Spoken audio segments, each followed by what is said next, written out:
Okay, so let's get into this. So our last podcast, it was entrepreneurial, and we did like a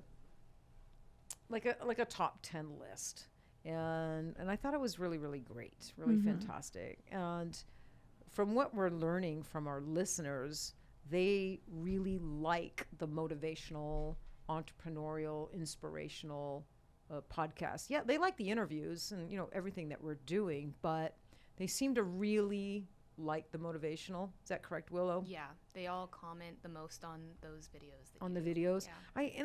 I'm wondering if it was because the world's a little weird right now, and it can be a little scary, and even when everything seems to be going right in the world and everybody's getting along and everything seems to be positive in the world, can still be tough for people personally. And it's, and I think we all need positivity in our lives. We all need, and when we're feeling down, maybe something or someone to go to for uh, that lift that we need, something uplifting that we need, and it can be super helpful.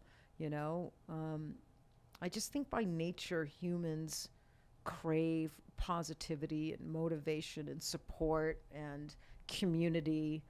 Um, I just do. So maybe that's why. It feels good. And people want to feel good, right? We want to feel good. We don't want to feel bad. We don't want to be depressed. We don't want to have anxiety. Those are just things that afflict us from time to time. Some people more than others. For some people it's constant. For some people it's once in a while, and then everything in between.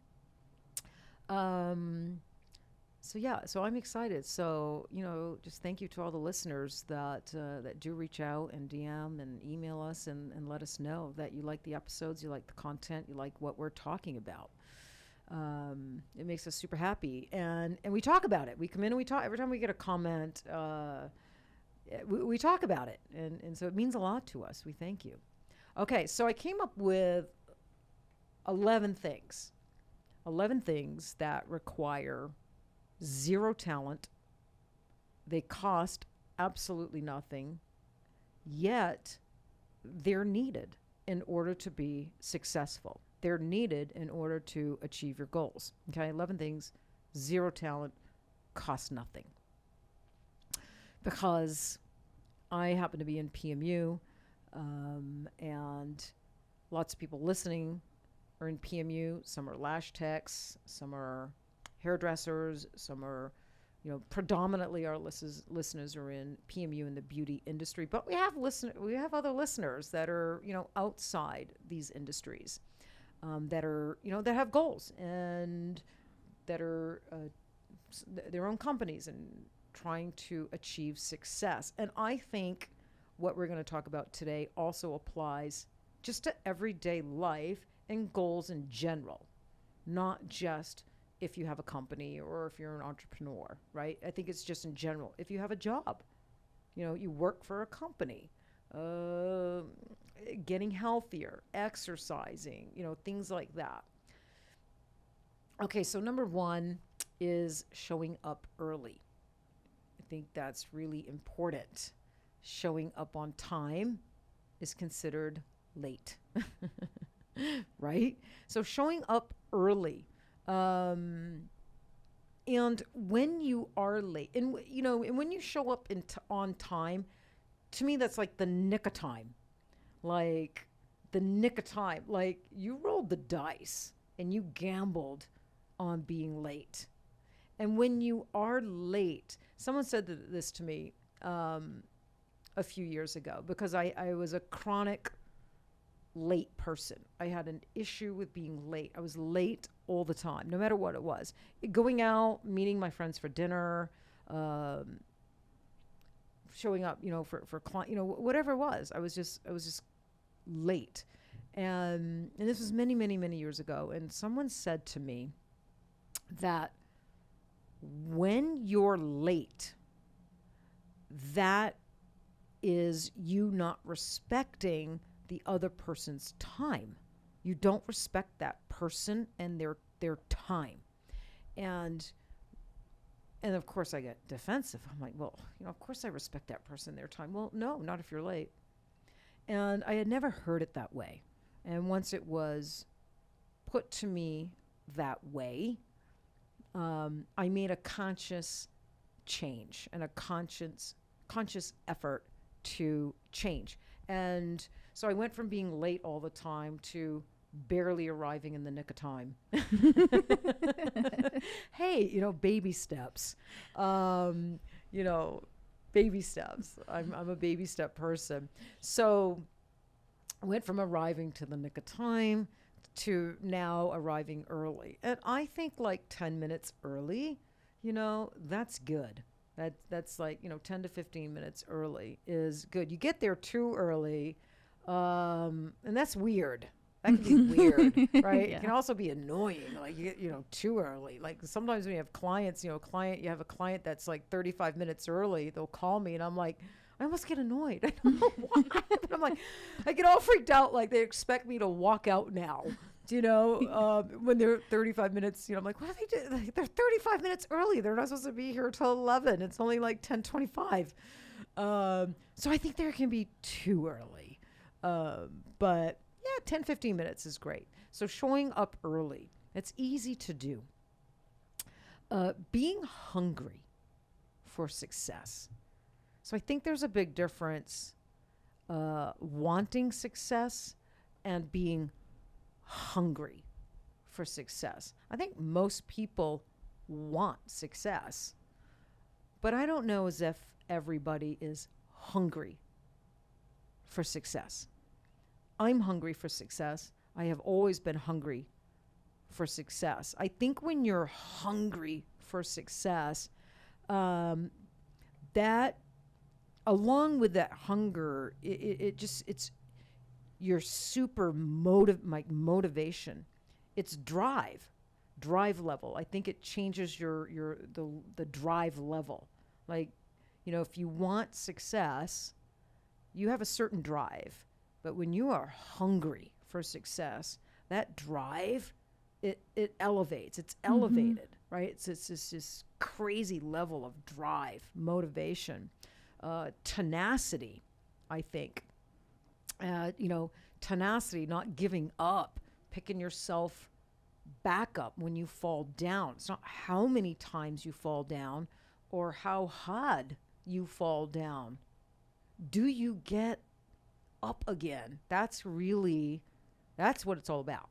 That's what it's all about. Do you get back up? And that's being tenacious, not taking no for an answer. I can't tell you how many times I've been told no, or that's not going to work. And I think I've given this as an example before. My online color theory course, before there were platforms like the Girlz Inc. training academy we have now, that built out platform where you can record everything and give them access for a year and whatnot. We did everything live. If you wanted to do an internet training where no matter where they were in the world, they could sit in on your train, they were live. And I wanted to do I became a distributor for LI Pigments, and I was already all deep into skin undertone and color theory and corrections and all that stuff. So I wanted to do a live webinar, and I built it out. I spent a year and a half building it out, and it was like 9 hours long. Ridiculous. It was crazy. But that's how long it took me to get all my knowledge out and to teach it properly. And I remember, a couple of people, one in particular, telling me it will never be successful. Taryn, it will never be successful. No one is going to sit in front of a computer for 9 hours and listen to you talk about color theory. Exact words, almost. And that scared me. It rattled my confidence for a minute, and it really scared me and put a little seed of doubt, in the back of my mind, which I think is normal. But for the most part, like 90% of me, I knew this course was good. I knew I put like my heart, my soul, my guts. I knew this information was needed. I knew I could deliver this knowledge in a way that would be fun and entertaining and people would grasp it. I just had a feeling they would sit with me for 9 hours. And you know what? If they didn't, then they didn't. But I had to try. And I just didn't listen. I just didn't listen. And I moved forward knowing no one may sign up. And not only did people sign up, but I had 100 people sign up in 3 days. And I only paid for a webinar platform that would hold 100 people because it's expensive. Mm-hmm. You know what I mean, Olivia? Yeah, right. I think the next level was like 300. So I only bought a platform that would hold 100. The 100 sold in the first 3 days. I scheduled a second day, the very next day, and that 100 sold. That's crazy. That's amazing. It's amazing, right? I got goosebumps just talking about it, just saying it out loud. I haven't like said that out loud in like a long time, but yeah. And I probably could have done a third day, but 2 days back to back, teaching a live color theory course, for 9 hours, like I was exhausted. I was like, I need a drink. But then I did them live, about every 3 weeks, 3 to 4 weeks for about 4 years. Wow. And which was a lot of work, uploading everybody live to a webinar, and whatnot. But it taught me, I learned so much speaking live webinars, how to deliver and to be entertaining as well as, educating. So, yeah, hungry for success, stay tenacious, drive, motivation, don't get complacent.